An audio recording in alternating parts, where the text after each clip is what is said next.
Bueno, hoy es el 11 de noviembre de 2021, día jueves, y aquí en España, en Madrid, son las 21:08, o sea, las 9:08 p.m. Esta es la continuación del video anterior que lo tuve que interrumpir drásticamente, o sea, lo tuve que interrumpir de mala manera porque hubo una interrupción, me tocaron la puerta y hubo una interrupción.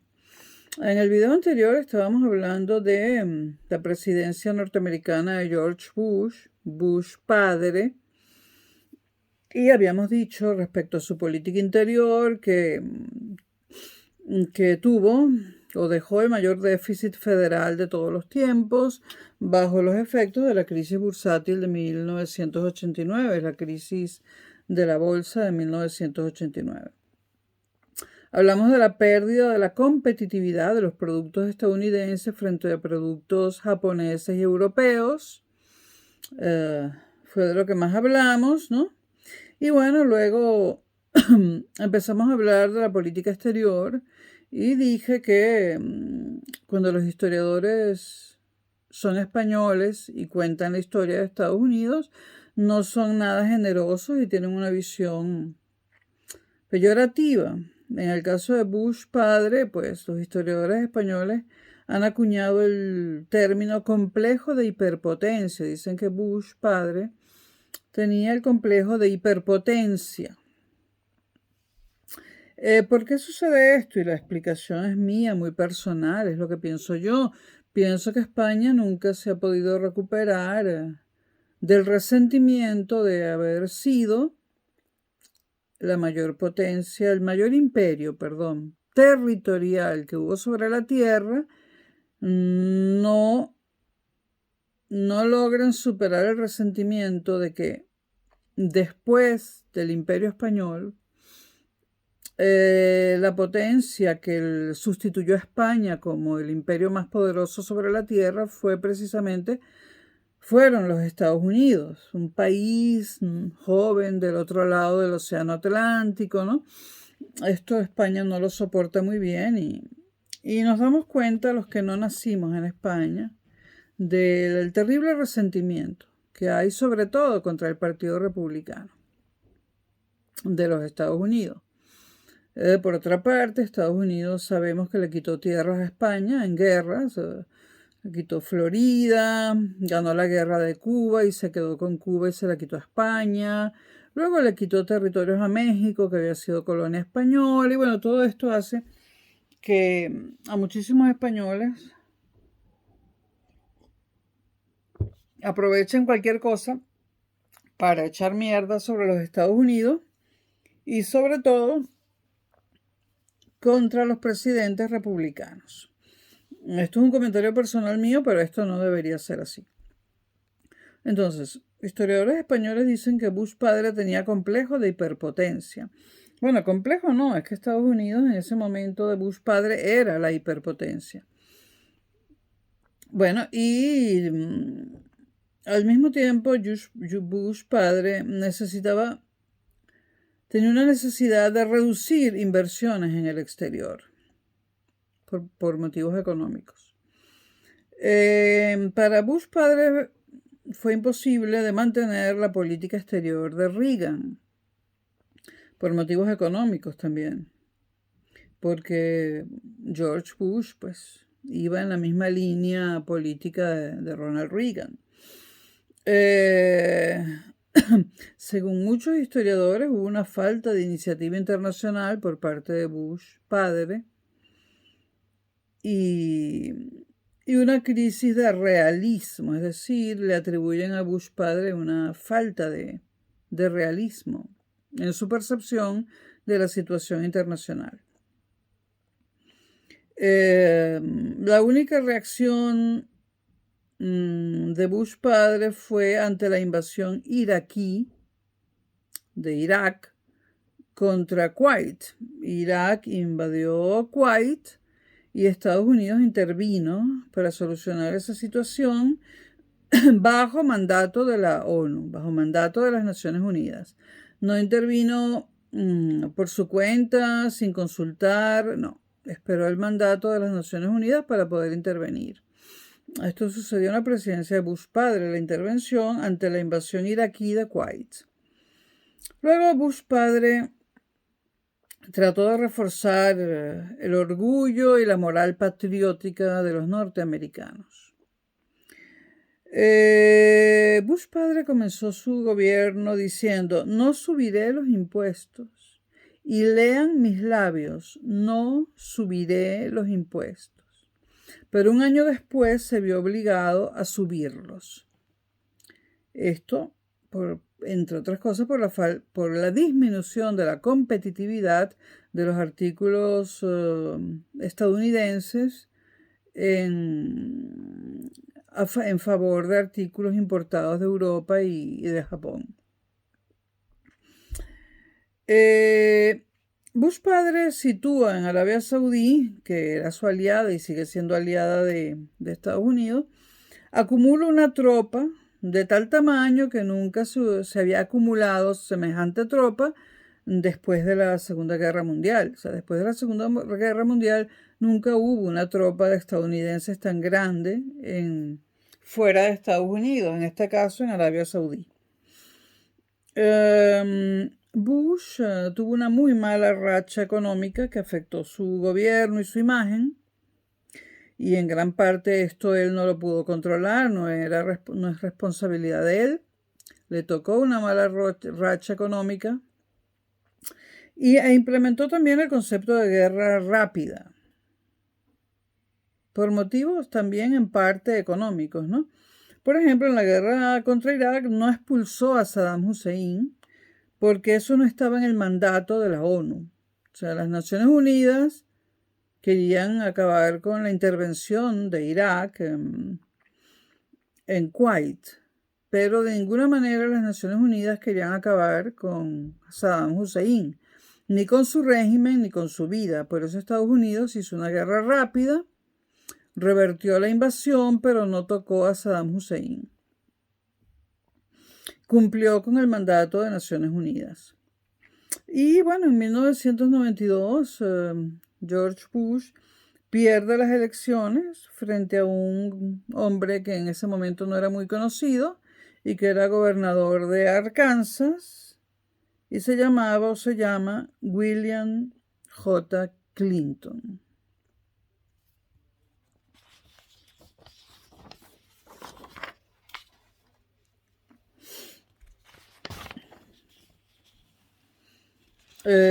Con la llegada de Clinton del Partido Demócrata, porque Bush era republicano, con la llegada de Clinton al poder, la llegada de Bill Clinton al poder, como se le conoció, 1993 hasta el año 2000, surgió una época que muchos historiadores han llamado imperialismo democrático. Se dice que Bill Clinton impuso el imperialismo democrático.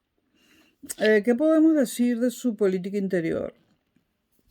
Bueno, hubo una defensa de las políticas sociales y un apoyo a las nuevas fórmulas empresariales. La defensa de las políticas sociales estaba íntimamente unida al apoyo de las nuevas fórmulas empresariales. Es decir, las nuevas políticas sociales se hicieron para apoyar la apertura o la creación de nuevas empresas y de nuevas fórmulas empresariales, empresas con un concepto nuevo, diferente, ¿no? Bueno, Clinton no tenía más remedio que atacar el grave problema económico que continuaba en los Estados Unidos. A diferencia de lo que le tocó a Bush padre, a Clinton le tocó una favorable coyuntura económica. Logró hacer una reducción del déficit federal sin subir los impuestos. Una recuperación del liderazgo crediticio mundial por parte de los Estados Unidos bajo el régimen de Clinton. El dólar vuelve a ser la moneda refugio del agitado mercado financiero global.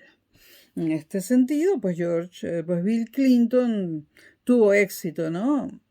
Redujo el déficit, digamos, le devolvió la confianza a la moneda, al dólar, ¿no? Etcétera. En el gobierno de Clinton hubo un escándalo, ¿no? El famoso escándalo con Mónica Lewinsky, ¿no? Y hubo una amenaza de impeachment, o sea, de una amenaza de lo que llaman en España, bueno, de lo que en Venezuela es un referéndum revocatorio, o sea, hubo una amenaza de sacarlo del poder, de hacer un referéndum revocatorio en términos venezolanos, un impeachment, que en España se llama, ahora no me acuerdo, ¿no? Pero bueno, es algo que se hace en el Congreso para destituir al presidente, ¿no? Ahora, este riesgo que corrió Bill Clinton de destitución, esta amenaza de impeachment, creo que aquí lo llaman moción de censura. Bueno, esta amenaza de impeachment fue provocada por un supuesto romance que Bill Clinton siempre negó con una becaria que trabajaba en la Casa Blanca, llamada Mónica Lewinsky. Eso estuvo en los titulares de la prensa internacional durante muchísimos años, ¿no? Mónica Lewinsky supuestamente tuvo relaciones impropias, como las llamaba Bill Clinton, cuando las negaba. Bill Clinton siempre dijo en inglés, I've never had relaciones impropias with la señorita Lewinsky. Él siempre negó haber tenido lo que él llamaba relaciones impropias con la señorita Lewinsky. Estados Unidos es un país muy conservador en este tipo de cuestiones, muy moralista, y que Bill Clinton, casado con Hillary Clinton, tuviera una aventura con Mónica Lewinsky, se veía muy mal y además se decía que esa aventura había ocurrido dentro de la Casa Blanca, es más, dentro del despacho oral. La acusación principal fue que Bill Clinton se dejó practicar sexo oral por parte de Mónica Lewinsky en el despacho de la Casa Oval, o sea, en la silla donde se sienta el presidente de los Estados Unidos, en la Casa Blanca. Y Mónica Lewinsky dijo que eso había sido así y aportó una prueba que era el vestido que ella llevaba puesto el día que ella le practicó sexo oral a Bill Clinton en el despacho Oval. Ese vestido fue examinado y había muestras de ADN de Bill Clinton en el vestido. Bueno,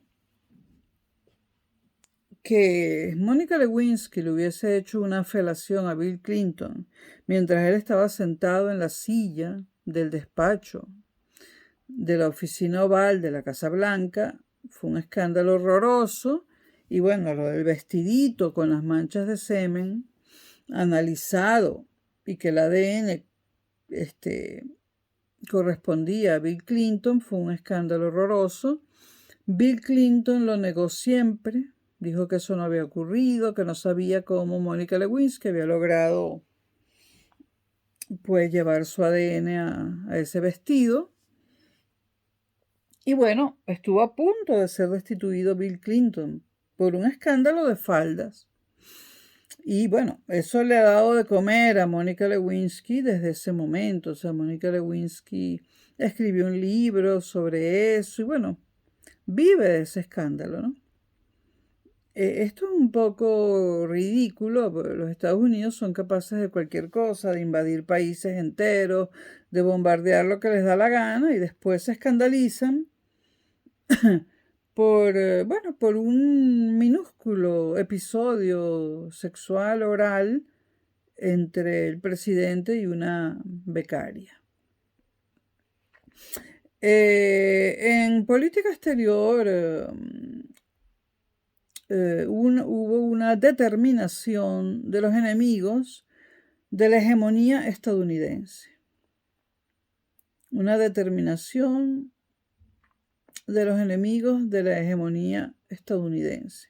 Es decir, se quiso poner en claro y decir firmemente cuáles eran los enemigos de Estados Unidos. Políticamente, Estados Unidos decía durante la administración Clinton que sus enemigos políticos eran la China e Irak. Y sus enemigos económicos, Europa y Japón, porque competían con los productos, con sus productos japoneses y europeos, competían con los productos norteamericanos y la administración Clinton decidió que eran enemigos económicos de Estados Unidos, Europa y Japón.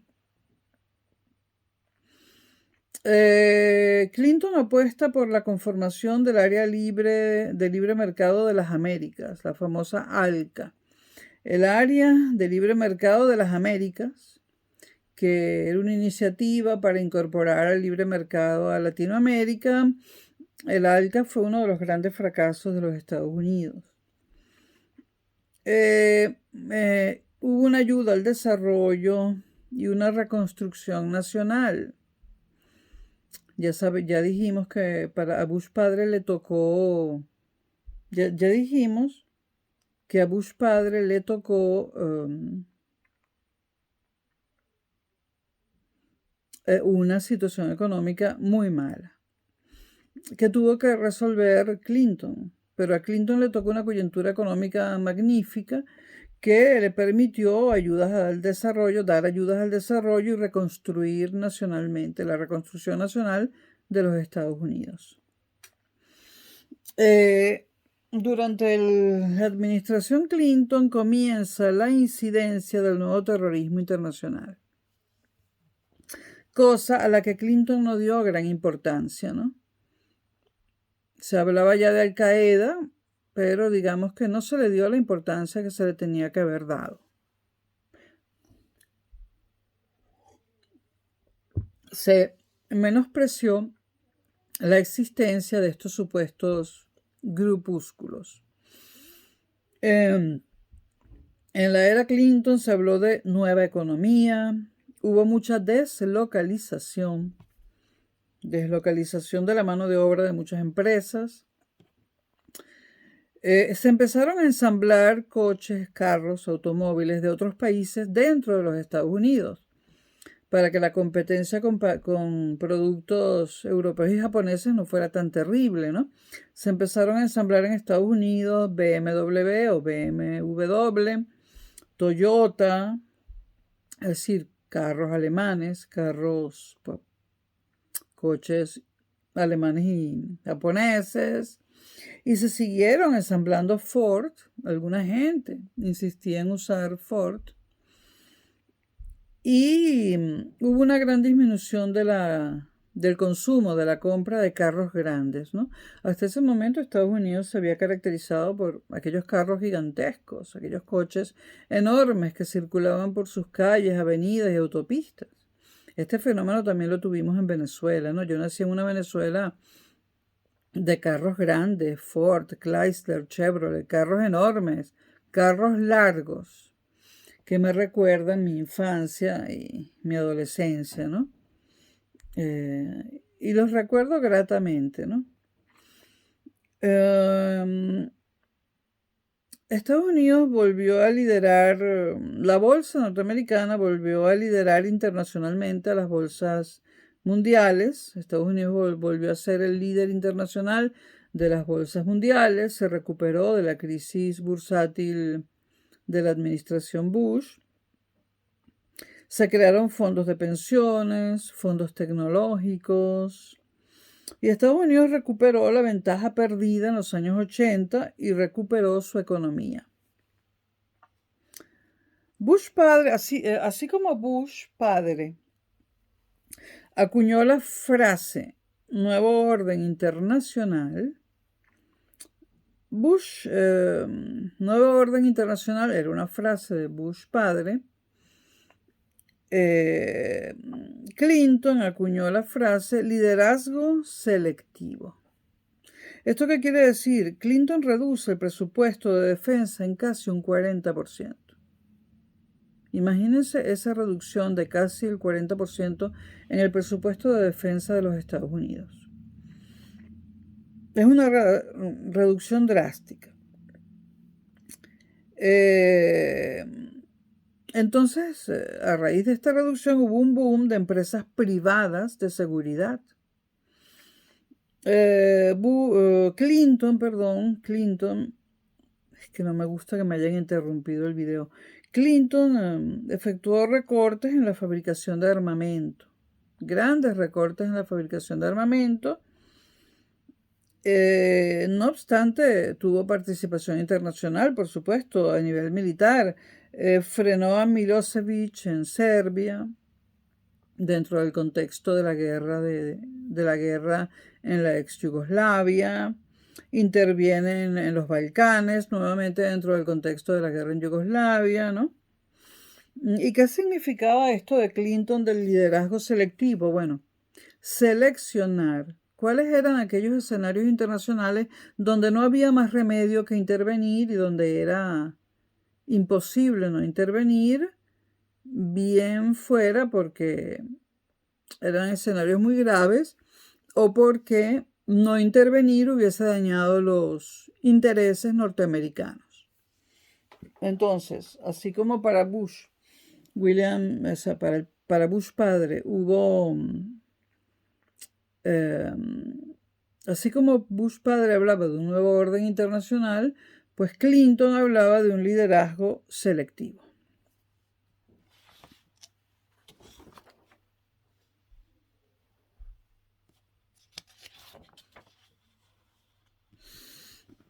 Clinton interviene en Bosnia y Herzegovina, también en el contexto de la guerra en la ex Yugoslavia, ¿no? Bosnia y Herzegovina es un país multiétnico, multirreligioso. Es muy complicado gobernar Bosnia y Herzegovina debido a su variedad étnica, cultural y de todo tipo. Crece la crisis chechena y Clinton no tiene más remedio que intervenir. En ese momento Rusia todavía tenía un parque armamentístico mucho más grande que el de Estados Unidos, en volumen, pero Estados Unidos tenía armas mucho más modernas y estaba mejor equipado que Rusia, porque el parque armamentístico ruso, a pesar de su volumen, no era moderno, tenía muchísimo armamento obsoleto, ¿no? Con el ALCA, que fue promulgada, si no me equivoco, el 4 de enero de 1994, Clinton buscaba beneficiar a Latinoamérica en cuanto al libre comercio, ¿no? Bueno, esto fracasó lamentablemente, ¿no? ¿Cuál es el legado que podemos decir que tuvo Clinton? Bueno, recuperó la economía norteamericana, recuperó la imagen de Estados Unidos y dio un gran impulso a las políticas sociales. Y al final, pues sí aumentó muchísimo, pero muchísimo los impuestos para poder llevar a cabo su programa de gobierno. Hablaba de una revolución verde, o sea, habló de una revolución verde, fue el primero en hablar del medio ambiente y de la lucha contra el cambio climático. El cambio climático existe, esto ya es un comentario personal mío. El cambio climático existe, pero no lo producimos los seres humanos, pero eso será para otro video, ¿no? Bueno, en el año 2000 hay elecciones y compite Al Gore, que fue el vicepresidente de Bill Clinton, contra Bush hijo por parte del Partido Republicano. Es decir, en las elecciones del año 2000 se enfrentan por parte del Partido Demócrata Al Gore, que fue vicepresidente de Clinton, y por parte del Partido Republicano William W. Bush, George W. Bush, hijo del anterior Bush.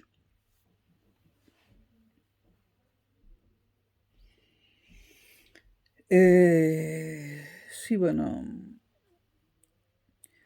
es que me están interrumpiendo y por eso, bueno.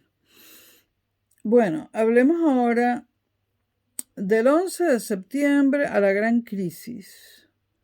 ¿Y esto dónde ocurre? En la administración de George W. Bush, es decir, Bush hijo. 2001-2008. Si es que cuando me interrumpen Bueno, el mandato de George W. Bush, del hijo de Bush, estuvo marcado por el 11 de septiembre, por el ataque terrorista del 11 de septiembre, eso sin duda alguna, ¿no? En política interior hubo fue una elección muy discutida, ¿no? Sobre todo por los votos del estado de Florida.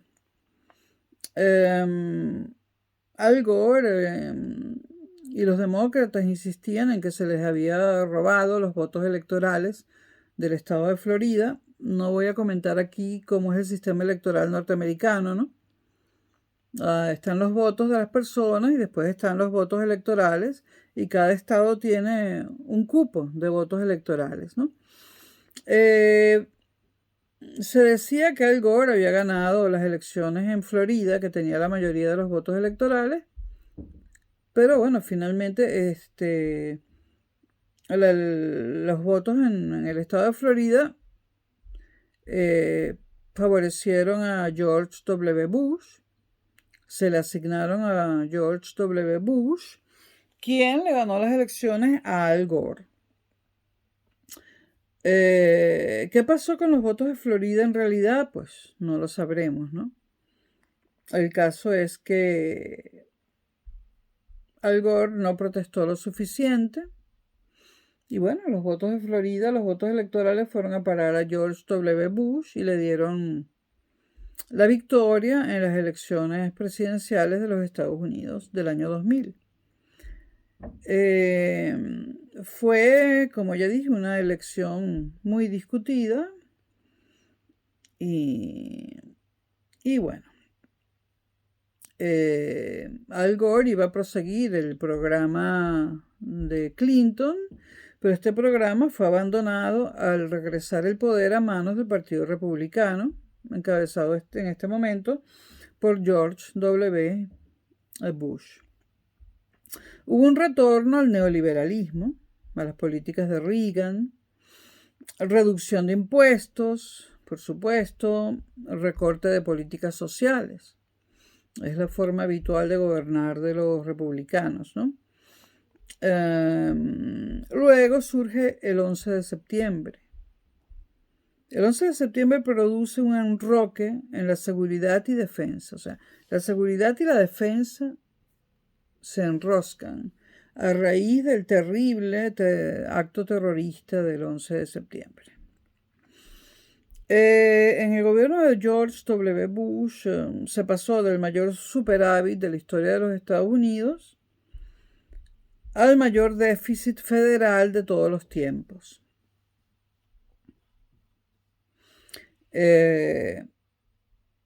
Ojo que estoy usando cierta bibliografía, no toda la bibliografía del mundo, y pueden haber opiniones distintas o incluso estadísticas distintas, lo cual es grave.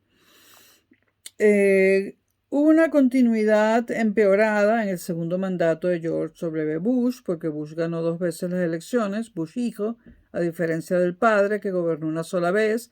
Clinton también gobernó 2 veces. Hubo una continuidad de las políticas de Bush hijo en su segundo mandato y una continuidad que muchos analistas políticos consideran empeorada. Un gran recalentamiento de la economía, hubo una gran crisis y finalmente George W. Bush tuvo que renunciar al neoliberalismo para salvar el sistema financiero.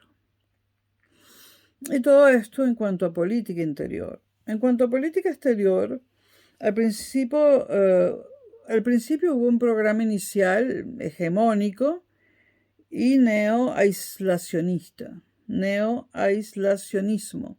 Y hubo un neoaislacionismo y un programa hegemónico muy común en los Estados Unidos, ¿no? A partir del 11 de septiembre, de ese ataque terrorista, surgieron las guerras de Afganistán e Irak. Estados Unidos entró en guerra con Irak,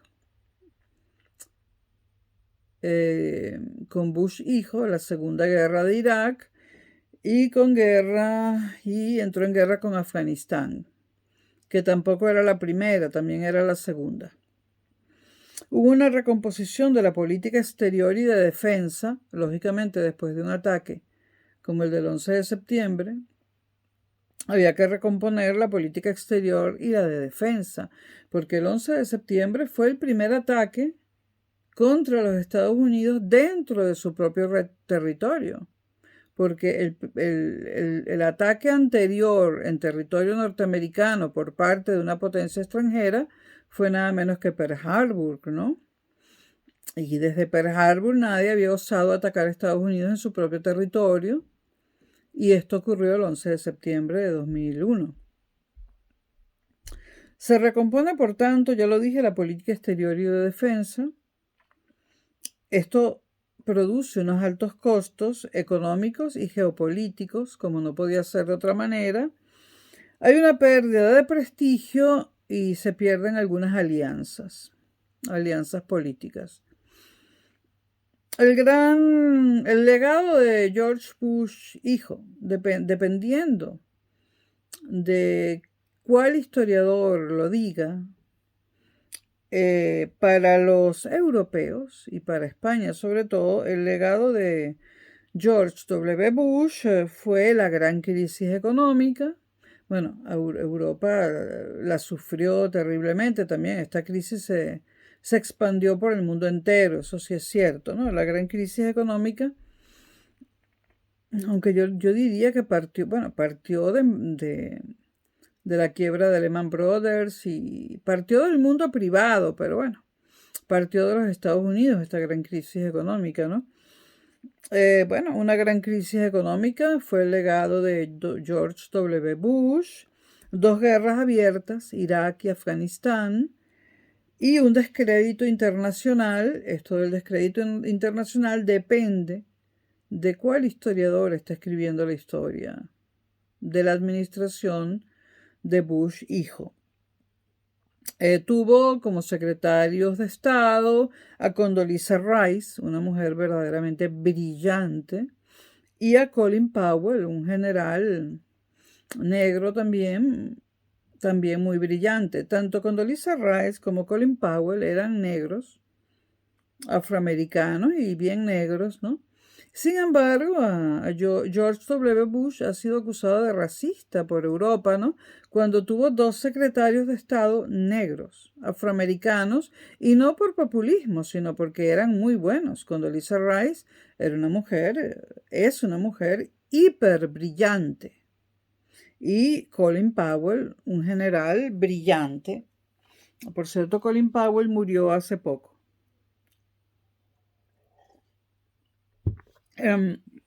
Yo recuerdo que cuando le preguntaron a George W. Bush si había logrado algo en su gobierno, cuando salía del gobierno y le preguntaron, ¿usted logró algo? Él preguntó al periodista, ¿ha habido en territorio norteamericano otro ataque terrorista después del 11 de septiembre? Y el periodista responde, no.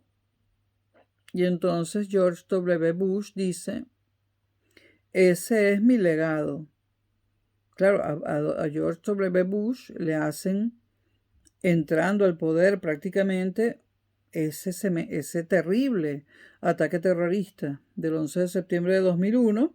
Y ciertamente Bush sale del poder después de haber gobernado 2 periodos, triunfante, aunque a Europa no le guste, porque no volvieron a haber ataques terroristas de esa magnitud en los Estados Unidos. Y esto no quiere decir que esos ataques no se planificaron. Hubo una gran planificación de ataques terroristas y todos esos ataques terroristas fueron desmantelados por las fuerzas de seguridad norteamericanas antes de producirse. El que crea que no hubo intentos de ataques terroristas está apelando, como decimos en Venezuela. Intentos hubo todos los del mundo, pero George W. Bush se ocupó de que ninguno de ellos llegase a hacerse efectivo. También le preguntaron con cierta sorna a George Bush, al hijo de Bush, cuando acabó su segundo mandato, que a qué se iba a dedicar a partir de ese momento, y él dijo, I will write a book, que él iba a escribir un libro, ¿no? Y esta noticia en Europa fue tomada con sorna, con burla, ¿no? Porque Europa siempre consideró a George W. Bush un analfabeto, ¿no? Pero esto no es nuevo. Europa considera analfabetos a todos los presidentes republicanos y sobre todo el sur de Europa. Yo creo que el sur de Europa debería reflexionar. ¿Cuál es el sur de Europa?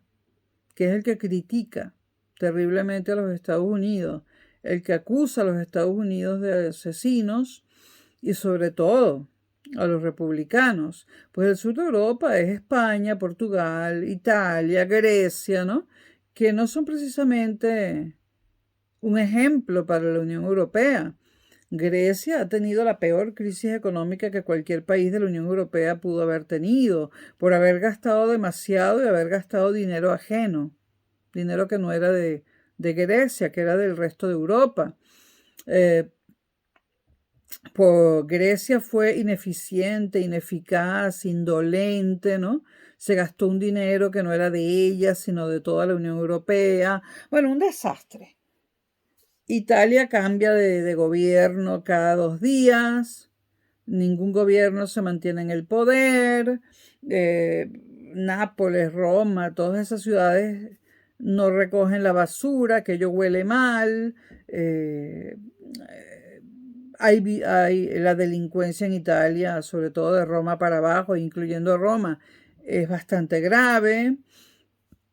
Ahora pasemos a España. Bueno, España, yo no sé de qué triunfo se ufana para criticar de esta manera a los Estados Unidos, ¿no? Pero ciertamente son los países mediterráneos de Europa los que critican terriblemente al Partido Republicano, no tanto a Estados Unidos como al Partido Republicano. Que los países que peor llevan sus políticas económicas, que los países que en materia económica son los menos exitosos y que en materia de delincuencia también son los menos exitosos, critiquen a Estados Unidos, pues no le debe preocupar mucho a los Estados Unidos. Yo me preocuparía si me criticara Alemania. Ahora, Angela Merkel criticó mucho, pero no a los Estados Unidos en general, sino a Trump, cosa que tampoco entiendo de la Merkel, pero bueno.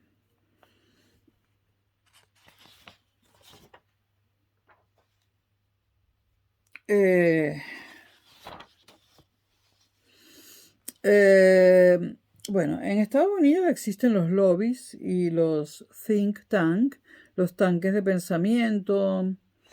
En español se habla de los laboratorios de creación de ideas, ¿no? Bueno, hubo uno de estos lobbies o tanques de pensamiento que influyó mucho en el gobierno de Bush hijo, que fueron los neocon, los llamados neocon, los neoconservadores. Creo que ya dije que en el segundo mandato George Bush hijo, subió los impuestos, no tenía más remedio, porque tuvo que subir los gastos de defensa y seguridad, ¿no? Y durante el gobierno de George W. Bush se realizaron operaciones financieras privadas, pero de carácter internacional, que George W. Bush no las vio o no las quiso ver y tuvieron una repercusión mundial. Estamos hablando de la quiebra de Lehman Brothers y bueno, del descrédito de esta banca de inversión que siempre había sido tan exitosa, ¿no? Ahora olvido el nombre. Está muy cerca el edificio de donde estaban las Torres Gemelas. Bueno, El caso es que esta banca de inversión, de la cual no recuerdo el nombre, y Lehman Brothers y otras instituciones eran privadas, ¿no? Y efectuaron operaciones financieras internacionales que terminaron produciendo una crisis internacional. Si Bush se dio cuenta o no se dio cuenta de que esto estaba sucediendo, no está claro, no se sabe. Cuando hablé del gobierno de Clinton, yo creo recordar, pero no lo encontré en la bibliografía que tengo, yo creo recordar que Clinton hizo una gran labor para conseguir la paz entre Israel y Palestina, ¿no? Lamentablemente, eso estuvo a punto de cuajar, pero sucedió el asesinato de Isaac Rabin por parte de un judío ortodoxo, y luego esa muerte envenenada y lenta de Yasser Arafat, el líder palestino, ¿no? Pero Clinton, estoy hablando ahora de Clinton, aunque la bibliografía que tengo no lo menciona, yo recuerdo perfectamente la gran labor que Clinton trató de hacer en el Medio Oriente, tratando de buscar la paz entre Israel y Palestina. El fallo no fue de Clinton. Clinton no pudo evitar que un judío ortodoxo israelita pues matara a Isaac Rabin porque lo consideraba un traidor, y tampoco podía evitar que Yasser Arafat fuese envenenado, ¿no? Y si no recuerdo mal, Clinton también medió en las relaciones entre Gran Bretaña e Irlanda del Norte, donde funcionaba aquel grupo terrorista tan terrible, el IRA, el Irish, el grupo terrorista ultracatólico que tenía Irlanda del Norte, ¿no? Creo que en la pacificación del IRA también intervino Clinton, ¿no? Ahora,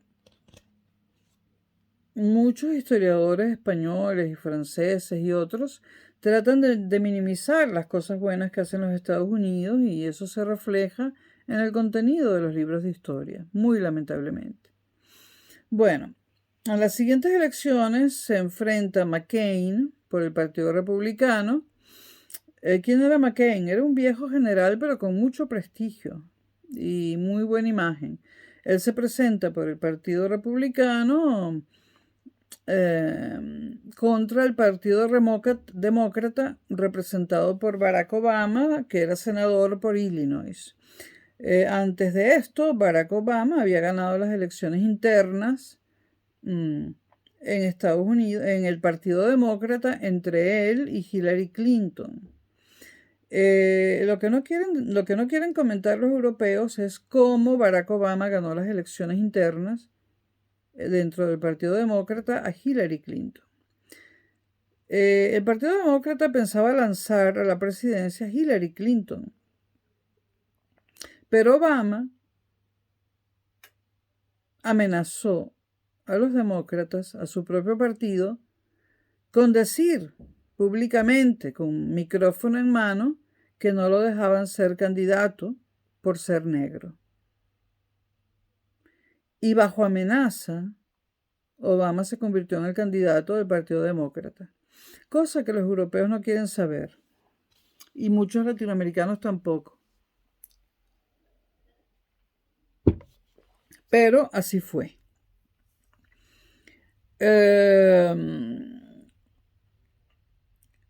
Con Barack Obama vino el cambio y la refundación, dicen algunos historiadores. 2009-2016. De Barack Obama se dice que hizo la mejor campaña política para gestionar la peor herencia política. En política interior, Obama implementa un programa anticrisis económica. Por supuesto, como buen demócrata, aumenta la presencia del Estado en la economía norteamericana y establece sistemas de regulación económica, ¿no? Algo totalmente contrario a la libertad de mercado y al buen funcionamiento de la economía.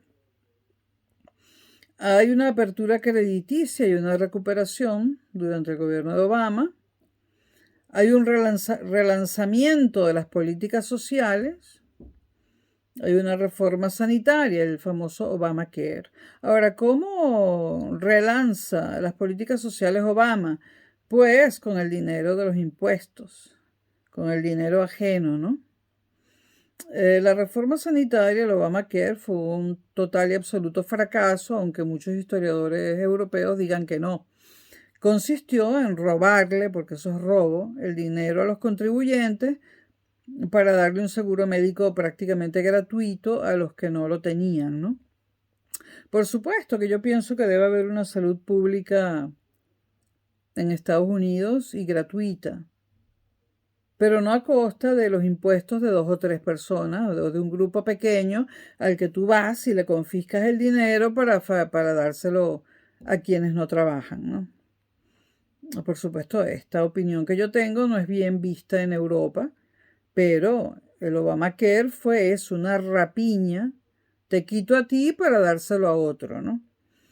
Hubo una reconciliación social y pero hubo resurgimiento de los WAPs. White, anglosajón y protestantes. Blancos, anglosajones y protestantes. Bueno, el resurgimiento tenía que venir porque prácticamente Barack Obama los estaba atacando.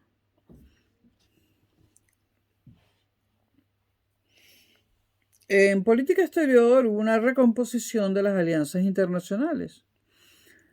Según la bibliografía europea, Barack Obama finalizó las guerras de Afganistán e Irak. Yo no estoy tan segura porque creo que la toma de Kabul fue hace algunos meses, ¿no? Me parece que las tropas norteamericanas estaban allí, pero hay libros publicados por historiadores españoles donde dicen que Barack Obama acabó con la presencia de tropas en Afganistán. Pero viendo las noticias, me parece que hace unos meses el ejército norteamericano huía de Kabul, de Afganistán, ¿no? Entonces lo que dice la historiografía europea sobre Obama y las guerras de Afganistán e Irak fue que acabó con ellas dejando una presencia muy reducida de militares norteamericanos. ¿Cuán reducida era esta presencia?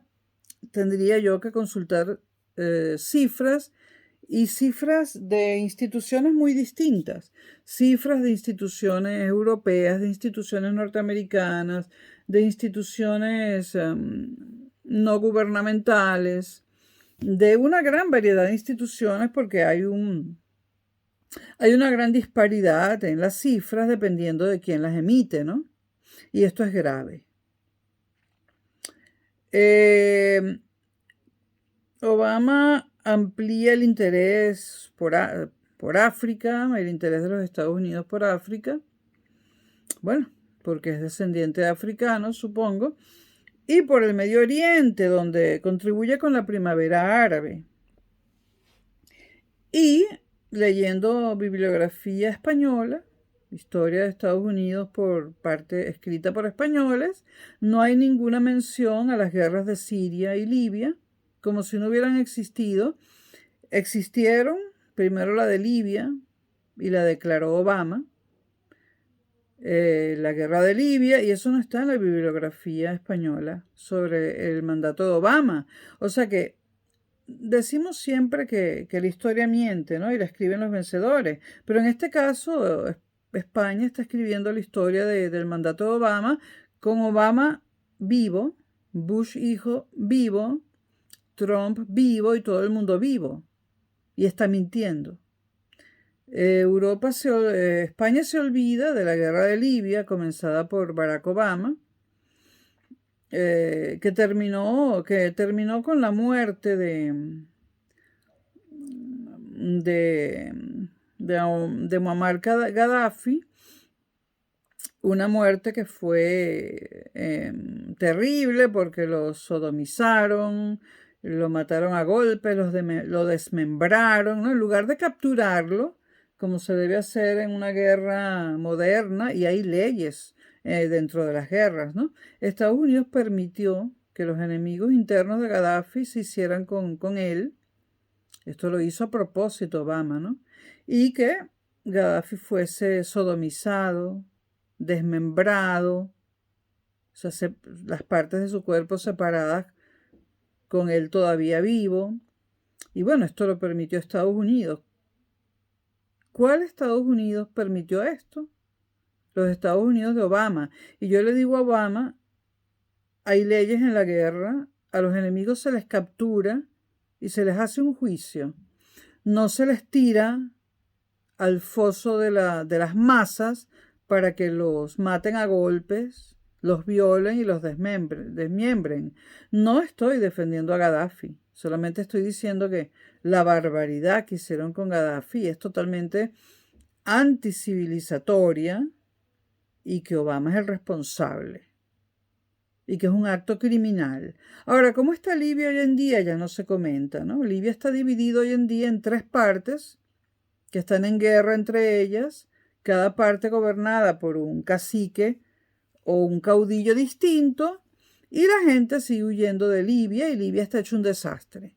Una guerra para nada, una guerra para causar muertos, para causar pérdidas económicas y para dejar una Libia mucho peor que la de Gaddafi, porque Gaddafi había dado ciertos derechos a las mujeres, no ciertos, muchísimos derechos a las mujeres, derechos que en la actual Libia fueron conculcados. Ya las mujeres no tienen derechos en Libia gracias a Obama.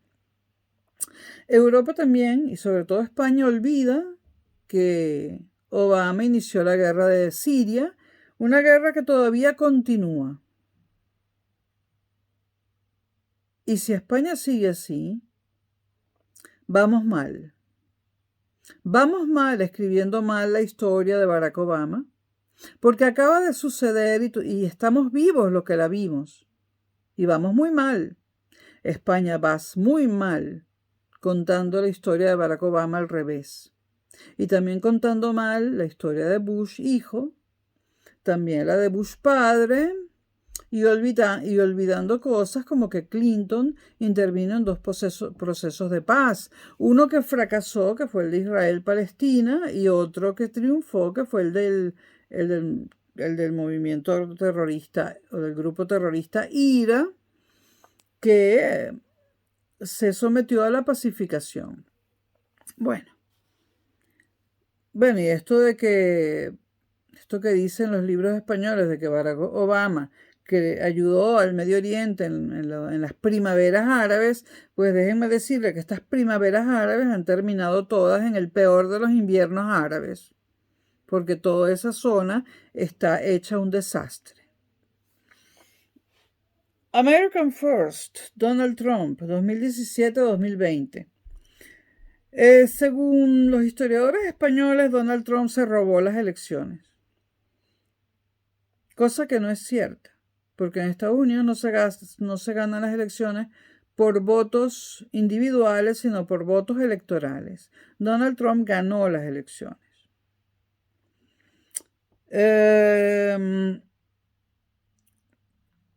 Según la bibliografía española, en el gobierno de Donald Trump solo hubo desmesura y controversia. En política interior desmontó las políticas y programas de Obama. Ciertamente desmontó el Obamacare, porque el Obamacare era un robo de los impuestos de la gente que trabaja para darle salud a los que no quieren trabajar. Evidentemente, Estados Unidos tendrá que hacer algo, más antes o después, para que la salud llegue a toda su población. Pero no puede ser al estilo Obamacare, al estilo Robin Hood. Te quito a ti que eres rico para darle a los pobres. No, esto hay que hacerlo de otra forma. ¿Quién lo va a hacer? No lo sé. Pues sí, desmontó algunas políticas de Obama y desmontó el Obamacare, Trump. Realizó reformas fiscales y financieras. hubo una centralización en la inmigración. ¿Qué quieren decir los españoles con centralización en la inmigración? Refiriéndose a Donald Trump. Que algún español que esté escuchando el video me diga. Según libros publicados en España sobre los Estados Unidos, Donald Trump reactivó el racismo y el supremacismo blanco. Donald Trump dejó por escrito o dijo verbalmente que Estados Unidos tenía que ser racista. O sea, él llegó al poder y dijo, instauro el racismo. No. Donald Trump no era racista y de hecho en sus negocios privados siempre tuvo empleados afroamericanos. Europa ha decidido, sobre todo España, decir que Donald Trump, como política de Estado, reactivó el racismo, lo cual es totalmente falso. Si acaso hubo racismo en Estados Unidos durante el gobierno de Donald Trump, fue el racismo de los negros contra los blancos y de los latinos contra los blancos. Que Donald Trump habló de supremacismo blanco. Yo nunca escuché que Donald Trump dijera nada sobre eso. Y no lo dijo. Lo dijeron sus enemigos. Él no. Bueno, y estuvo a punto de ser expulsado del poder. Trataron de hacerle un impeachment. En política exterior se dice que ejerció el unilateralismo creciente. Es decir, que él hizo una política unilateral, sin contar con otros países, sin preguntarle a otros países, sin hablar con Europa, ¿no? Se dice que desmontó el sistema de alianzas que tenía Estados Unidos, que hizo una guerra comercial y que hizo una reconcentración y hubo una dubitación en el ejercicio del liderazgo. Vamos a hablar de esto.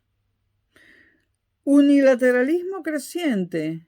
¿Actuó Donald Trump dentro de la OTAN sin contar con los países europeos? Pregunto, respóndanme.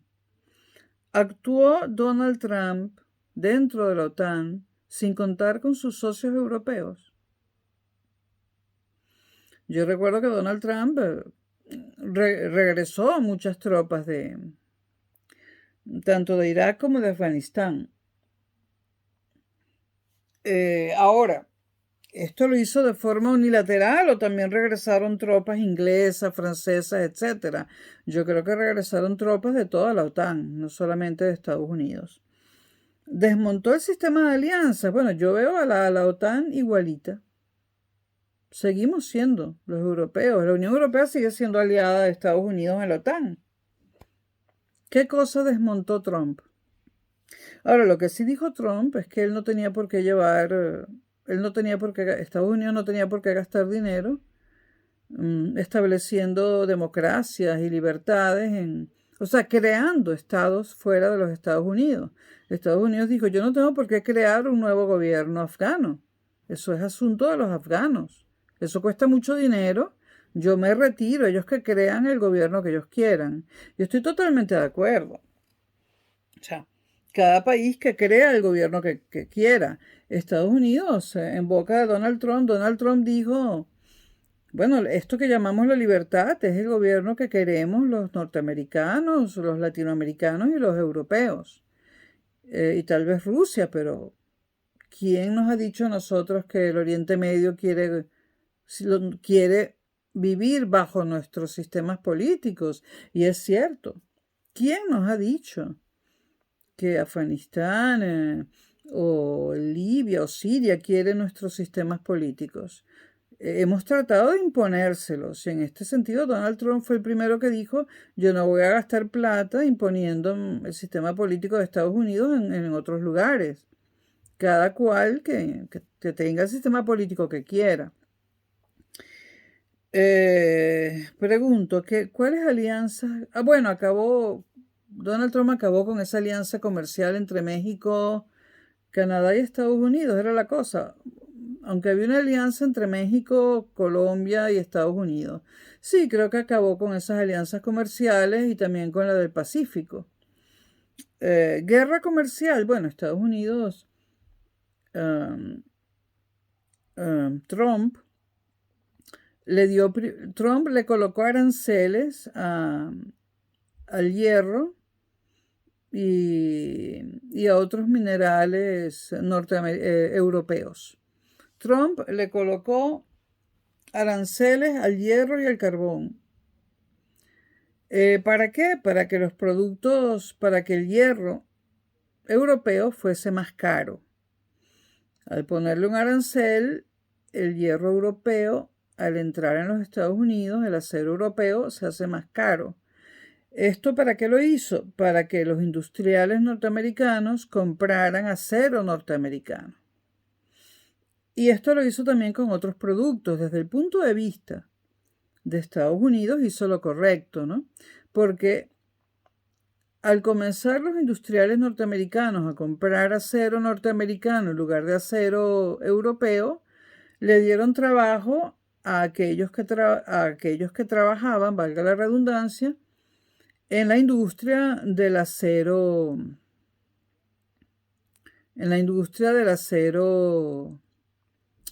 estadounidense.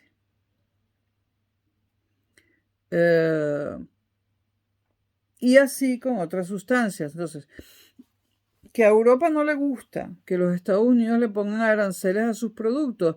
Yo como país le puedo poner aranceles. Bueno, la Unión Europea no tiene aranceles entre ellos, entre los 28 países o 27, 28 creo de la Unión Europea, no hay aranceles.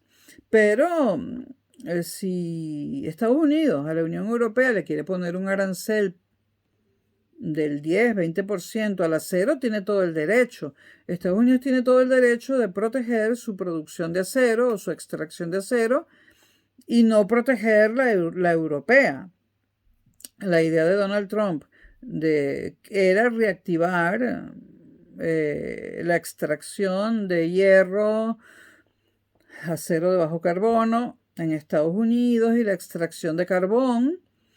¿Por qué? Porque quería incrementar el empleo en esos sectores, porque con el consumo de acero y otros productos, otras materias primas europeas, muchísimos norteamericanos, y por cierto blancos y de clase baja, se quedaron sin empleo. Lo que quiso hacer Trump fue reactivar ciertos sectores industriales de materias primas para aumentar el empleo. Nadie puede acusar a un presidente de querer aumentar el empleo en su propio país, ¿no? Entonces Europa habla de una guerra comercial. Yo no creo que haya sido una guerra comercial. Yo no lo veo así.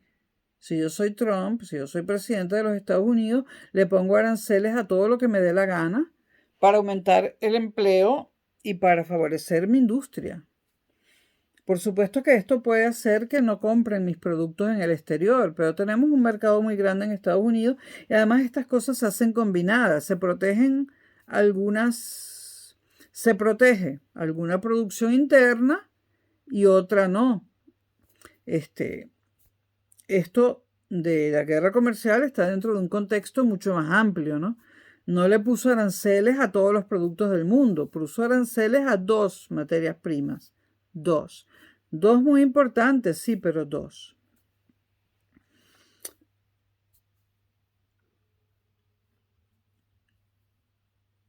El ejercicio del liderazgo durante el gobierno de Trump fue sometido a dudas.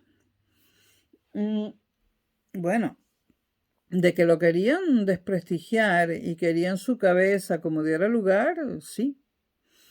Pero no fue Trump el que quiso quitarle prestigio a la figura de presidente de los Estados Unidos.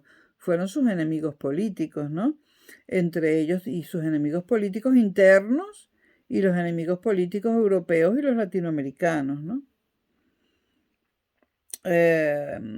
Y Trump no comenzó ninguna guerra, cosa que los europeos no dicen, ¿no? Como tampoco dicen que Obama él comenzó dos guerras, una de las cuales todavía está presente, que es la guerra en Siria. Bueno, y esta es la continuación. No vamos a hablar de Biden porque acaba de empezar y además qué aburrimiento, ¿no? Yo creo que no grabaré nada sobre Biden. Bueno, esta ha sido la segunda parte de Estados Unidos 2, que la grabé en dos partes porque fui interrumpida. Bueno, espero sus comentarios y estamos en contacto. Chao.